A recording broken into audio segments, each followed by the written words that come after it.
नमस्कार छात्रों, मैं वसंत साहू भारतीय ग्रुप ऑफ कॉलेजेस दुर्ग से। और आज हम पढ़ने जा रहे हैं डीएलएड सेकेंड ईयर से गणित शिक्षण। ओके, गणित शिक्षण के अंतर्गत आज पढ़ेंगे कुछ भारतीय गणितज्ञ और उनका योगदान। ठीक है, कुछ भारतीय गणितज्ञों का योगदान देखेंगे, उनका नाम देखेंगे। ठीक है, उन्होंने क्या क्या गणित के क्षेत्र में क्या क्या योगदान दिया है अपना। ठीक है, और कौन कौन से सूत्र दिए हैं या कौन कौन से सिद्धांत दिए हैं। ठीक है, इनके बारे में आज हम चर्चा करेंगे। ओके, तो क्योंकि हम जानते हैं कि गणित के क्षेत्र में बहुत सारे विकास हुए हैं। ठीक है, चाहे वो मनोवैज्ञानिक हो, चाहे सैद्धांतिक हो, या किसी भी क्षेत्र में हो। ठीक है, तो गणित के क्षेत्र में भी बहुत सारे विकास हुए हैं। ठीक है, और इन सब चीजों को विकास करने के लिए कुछ गणितज्ञों ने भी अपना बहुत ही महत्वपूर्ण योगदान दिया है। ठीक है, जैसे कि आपको पता होगा, आपने नाम सुना होगा श्रीधराचार्य। ठीक है, क्या नाम है? श्रीधराचार्य। हम पहला गणितज्ञ लेंगे श्रीधराचार्य।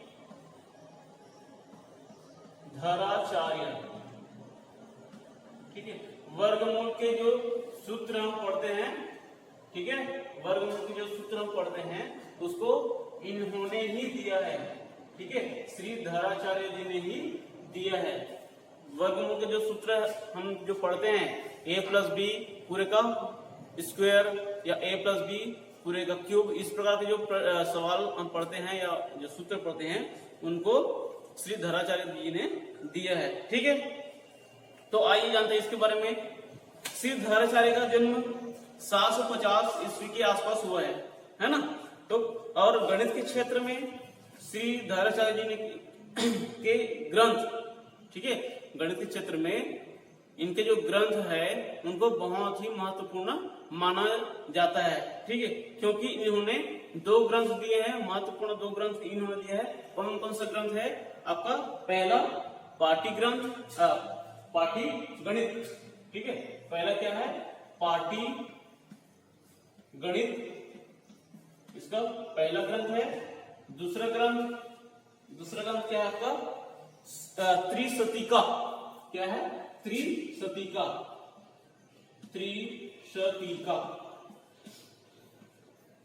ठीक है, तो पाटी गणित में क्या पढ़ते हैं?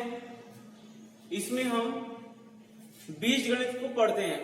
ठीक है, बीज गणित से संबंधित यहाँ पर हम लोग अधिकांश अचर राशियों और चर राशियों दोनों का हम एक साथ उपयोग करते हैं। ठीक है, तो बीज गणित के अंतर्गत हम पाटी गणित के नाम से एक ग्रंथ बनाया था, उसको पढ़ते हैं। ठीक है, इसी प्रकार से जो त्रिशतिका है, त्रिशतिका, तो त्रिशतिका का मतलब क्या होता है? 3 डायमेंशनल, 3 विमा वाले।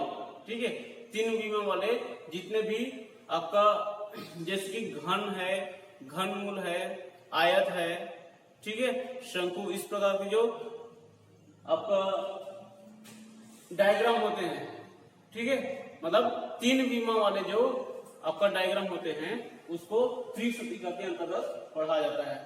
ठीक है, तो वर्ग समीकरण हल करने के लिए श्रीधराचार्य की विधि को हम वर्तमान में किस नाम से जानते हैं? पूर्ण वर्ग पद्धति के नाम से जानते हैं। ठीक है, वर्ग समीकरण हल करने की जो समीकरण श्रीधराचार्य ने जो दिया था उसको हम वर्तमान में किस नाम से जानते हैं? पूर्ण वर्ग पद्धति के नाम से जानते हैं। ठीक है, इसी प्रकार से श्रीधराचार्य जी ने ज्यामिति के क्षेत्र में भी अपना योगदान दिए हैं। ज्यामिति के क्षेत्र में भी इन्होंने बहुत योगदान दिया है। ठीक है, जैसे कि वृत्तखंड के क्षेत्रफल का सूत्र कैसे निकाला जाता है। ठीक है, वृत्तखंड के क्षेत्रफल का सूत्र कैसे निकाला जाता है इसको बताया है। इसी प्रकार से घनाभ का आयतन कैसे निकाला जाता है इसका भी सूत्र इन्होंने ही दिया है।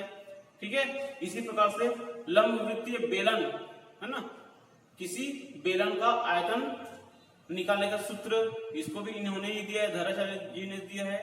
ठीक है, इसी प्रकार से शंकु के आयतन निकालना होता है। ठीक है, शंकु के आयतन निकालना होता है। इसका भी सूत्र किसने दिया है? श्रीधराचार्य जी ने दिया है।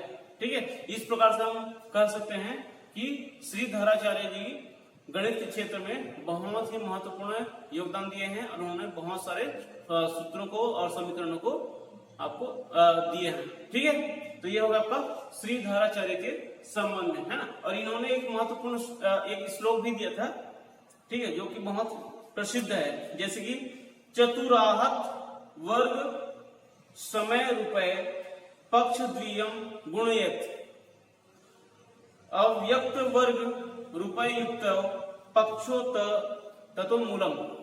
ठीक है, एक महत्वपूर्ण एक श्लोक माना जाता है जो कि वर्ग समीकरण से संबंधित है। ठीक है, वर्ग समीकरण से संबंधित जो पद्धति है उनको उन्होंने एक सूत्र में पिरो दिया है ना। अब आइए हम देखते हैं दूसरे गणितज्ञ के बारे में। दूसरे गणितज्ञ के बारे में हम देखेंगे यहाँ पर। कौन है दूसरे गणितज्ञ? महावीराचार्य। क्या नाम है? महावीराचार्य।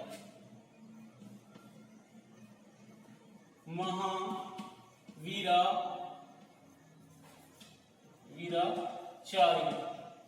ठीक है, महावीर आचार्य भी बोलते हैं या महावीराचार्य भी कह सकते हैं इसको। ठीक है, तो महावीराचार्य दिगंबर जैन शाखा के प्रमुख गणितज्ञ थे। ठीक है, इनके नाम से ही आपको पता चल जाना चाहिए कि महावीर। ठीक है, महावीर कहां से लिया गया है? दिगंबर जैन धर्म से लिया गया है। ठीक है, ये जैन धर्म के बहुत ही प्रमुख गणितज्ञ माने जाते हैं, है ना। इनका जन्म 9वीं शताब्दी में हुआ था। कब हुआ था? 9वीं शताब्दी में हुआ था, है ना। और इनका निवास स्थान कहां पर माना गया है? कर्नाटक। कर्नाटक को इनका निवास स्थान या इनका प्रांत माना जाता था। ठीक है, उन्होंने गणित क्षेत्र में क्या दिया है? कौन सा योगदान दिया है? इन्होंने क्या किया है गणित के क्षेत्र में? गणित सार संग्रह, है ना, गणित सार संग्रह नाम के ग्रंथ दिया है। ठीक है, गणित सार संग्रह, है ना, गणित सार संग्रह नाम के एक ग्रंथ की इन्होंने रचना किया था। ठीक है, और ये जो ग्रंथ है उसकी रचना किस भाषा में हुआ था? संस्कृत भाषा में किया गया था। ठीक है, गणित सार संग्रह, है ना, गणित सार संग्रह के जो ग्रंथ है उसमें टोटल 9 अध्याय दिया गया था। ठीक है, 9 अध्याय दिया गया था और इसी के साथ साथ उन्होंने 1131 लोक ग्रंथ भी दिया है ना। इन्होंने एक ग्रंथ दिया ही है, एक ग्रंथ दिया ही है जिसका नाम है गणित सार संग्रह। इसमें टोटल कुल 9 क्या है? अध्याय है। और इसके साथ साथ इन्होंने लोक ग्रंथ भी दिया है। कितना दिया है लोक ग्रंथ? 1131। ठीक है, और महावीराचार्य की सबसे बड़ी उपलब्धि क्या है? इन्होंने लघुत्तम समापवर्तक ज्ञात करने की विधि को दिया है। ठीक है, हम जो लघुत्तम समापवर्तक निकालते हैं, एलसीएम निकालते हैं ना, लिस्ट कॉमन मीन।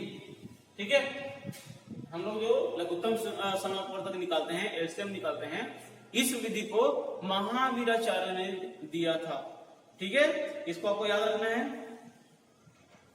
और इस साथ साथ ही गणित ज्यामिति के क्षेत्र में भी इन्होंने बहुत सारे महत्वपूर्ण योगदान दिया है, जैसे कि त्रिभुज है, चतुर्भुज है ना, चाप इत्यादि निकालने की जो सूत्र है उसको भी इन्होंने एक सूत्र में हमको दिया है और उनके साथ साथ इन्होंने इसका भी व्याख्या दिया है। ठीक है, विस्तार पूर्वक उन्होंने भी त्रिभुज से संबंधित, चतुर्भुज से संबंधित या कहीं किसी का चाप निकालना है तो उसके लिए भी हमको इन्होंने एक सविस्तार व्याख्या किया था।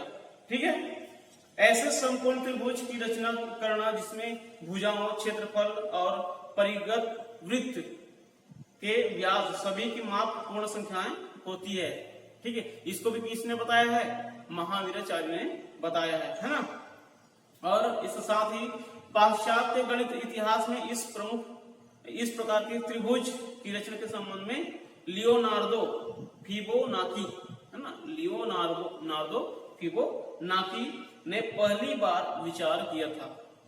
ठीक है, छिन्नक जैसे ठोसों के आयतन ज्ञात करने का सामान्य सूत्र दिया था, है ना।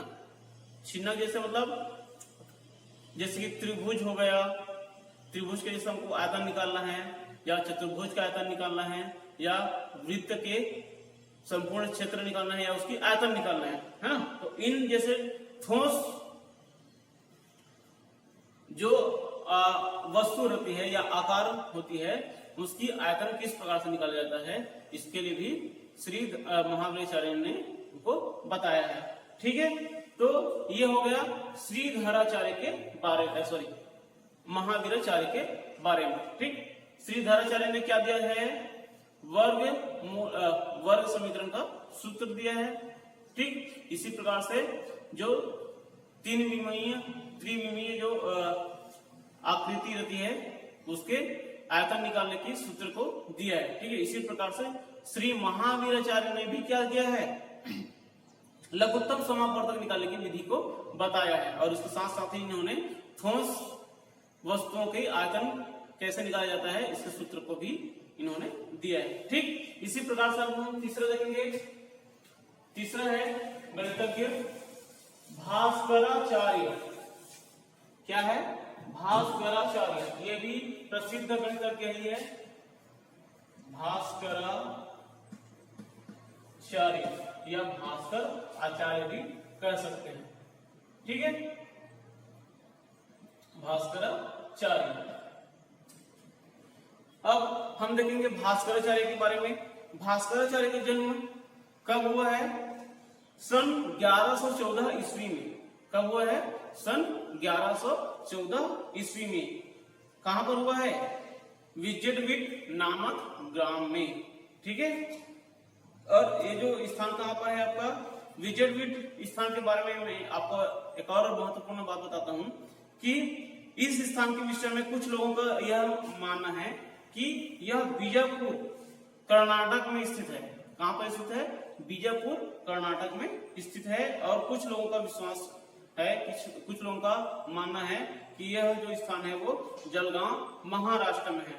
ठीक है, और श्री भास्कराचार्य के पिता का नाम क्या था, महेश्वर दास थे, और अपने पिता को ही ये अपना गुरु मानते थे।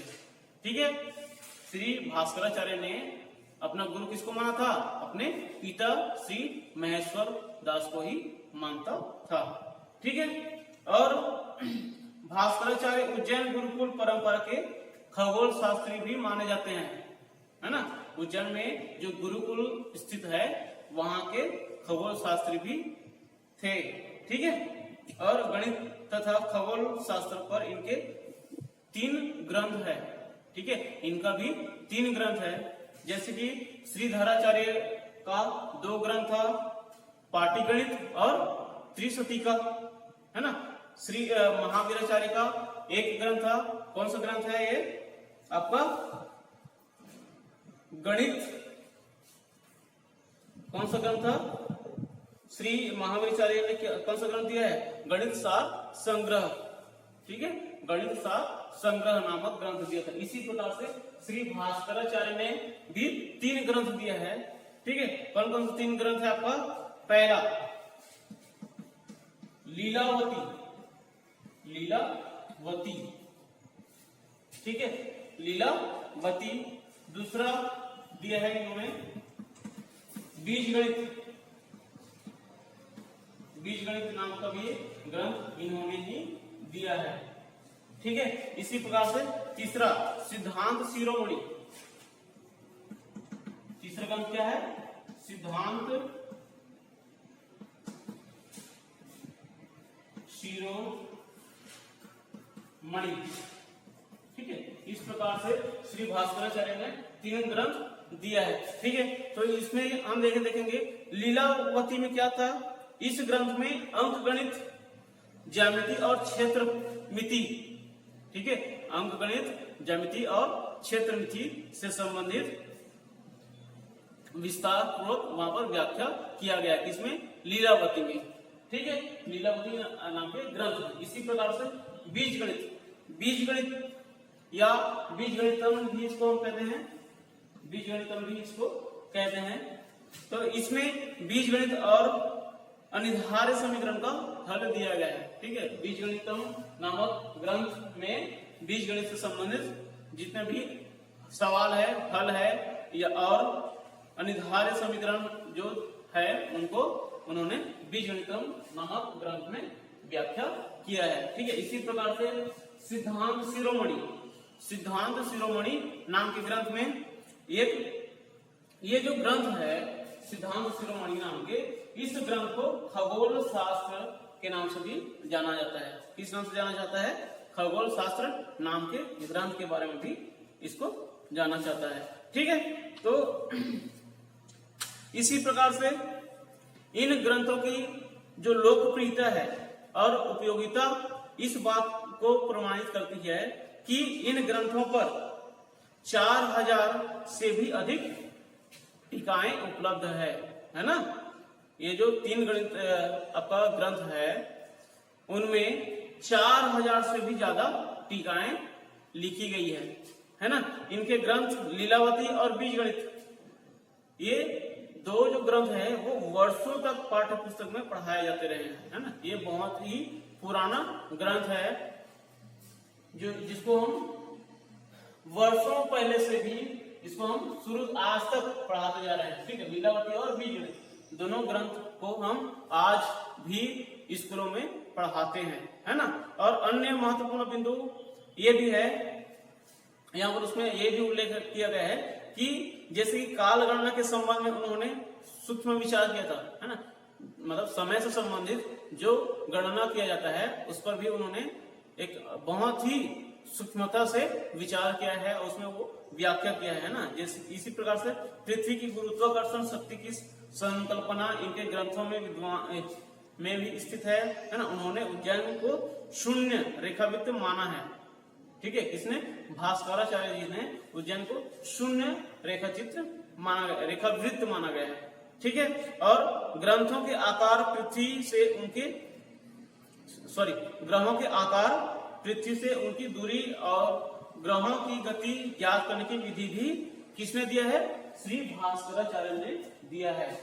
मतलब हम ये कह सकते हैं कि खगोल से संबंधित, है ना, खगोल से संबंधित समस्त जितने भी जानकारी है उसको किसने दिया है? भास्कराचार्य ने दिया है। भास्कराचार्य जी ने ही गुरुत्वाकर्षण से संबंधित हमको सिद्धांत को दिया है और ग्रहों से पृथ्वी की जो दूरी है उसको भी श्री भास्कराचार्य जी ने ही दिया है, ठीक है। चंद्रमा स्वयं प्रकाशित नहीं है, चंद्रमा पर देखने पर पृथ्वी कहाँ दिखेगी, इस प्रकार के प्रश्न पर भी उन्होंने विचार किया है, ठीक है। और उनका देवहांत की हम जैसे बात करें कि श्री भास्कराचार्य जी का देवहांत, ठीक है, उसकी जो मृत्यु कब हुआ है? 1179 ईस्वी में हुआ है, ठीक है। तो इस प्रकार से भास्कराचार्य के नाम से भारत ने अपने उपग्रह का नाम भी भास्कर रखा है, ठीक है। भारत का जो पहला उपग्रह है जो हम अंतरिक्ष में लॉन्च किए थे उसको भी उनके ही नाम दिया गया है, भास्कर करके, ठीक है। तो ये हो गया श्री भास्कराचार्य के बारे में। इसी प्रकार से हम देखेंगे चौथे गणितज्ञ क्या है? श्रीनिवास रामानुजन। श्रीनिवास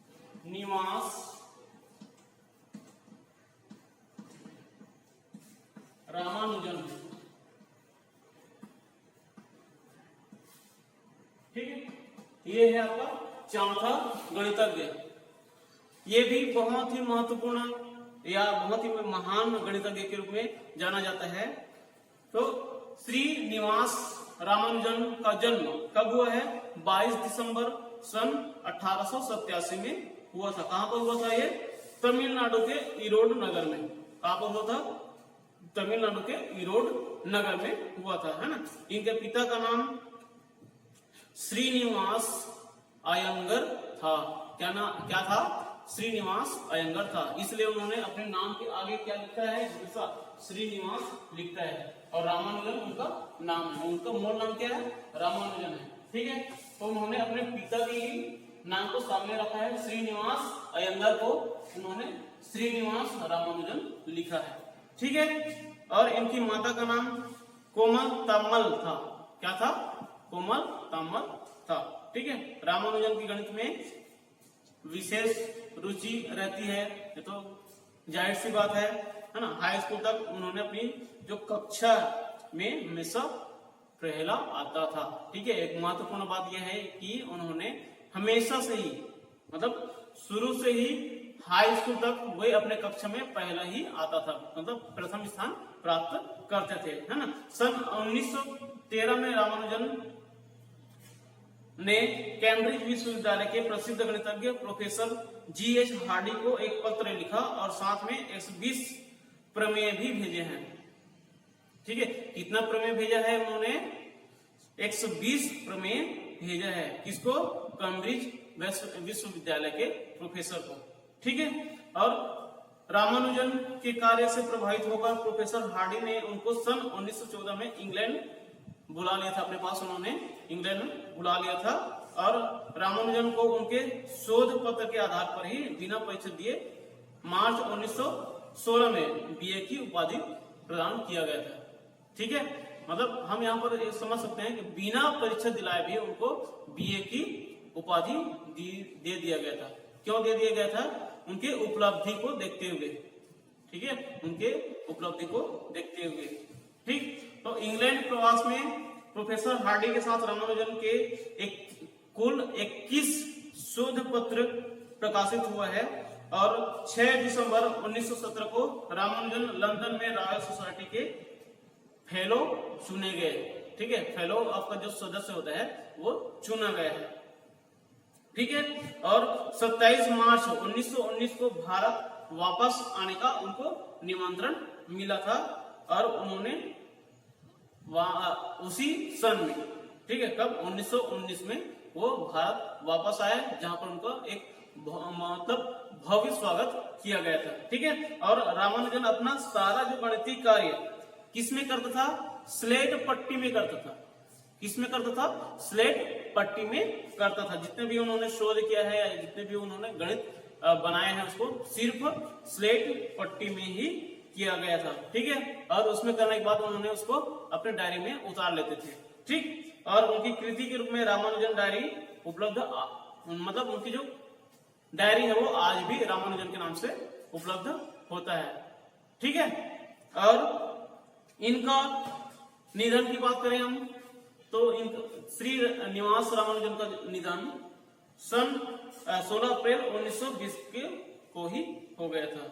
ठीक है, 16 अप्रैल 1920 को, यानी कि एक अल्पायु में उनका निधन हो चुका था। ठीक है, तो ये हो गया गणित के क्षेत्र में महत्वपूर्ण गणितज्ञ। ठीक है, हमने यहाँ पर कुल 4 गणितज्ञों के बारे में विचार किया है और उनके जीवन के बारे में विचार किया, उनके उपलब्धियों के बारे में विचार किया है।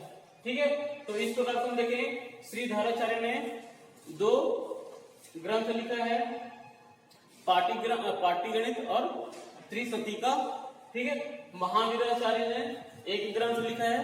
कौन सा ग्रंथ लिखा है, गणित सार संग्रह। भास्कराचार्य ने 3 ग्रंथ लिखा है। कौन कौन सा ग्रंथ लिखा है, लीलावती, बीजगणितम, और कौन सा लिखा है, सिद्धांत शिरोमणि। ठीक है, जिसको खगोल शास्त्र के नाम से जाना जाता है। और श्रीनिवास रामानुजन ने कुल 21 शोध किया है। ठीक है, कुल 21 शोध किया है और इसके साथ साथ ही इन्होंने 120 प्रमेय भी दिया है। ठीक है, तो इस प्रकार से हम कह सकते हैं कि गणित के क्षेत्र में भी बहुत सारे गणितज्ञ, इनके अलावा भी बहुत सारे गणितज्ञ हैं, लेकिन इन चारों को महत्वपूर्ण माना जाता है। ठीक है, इनका योगदान को महत्वपूर्ण माना जाता है। ठीक, तो ये हो गया गणित के क्षेत्र में कुछ भारतीय गणितज्ञ और उनके योगदान। ठीक है, तो ये समझ आया यहाँ तक तो आपको। ओके, आगे की चर्चा हम नेक्स्ट क्लास में कर लेंगे। ठीक, थैंक यू।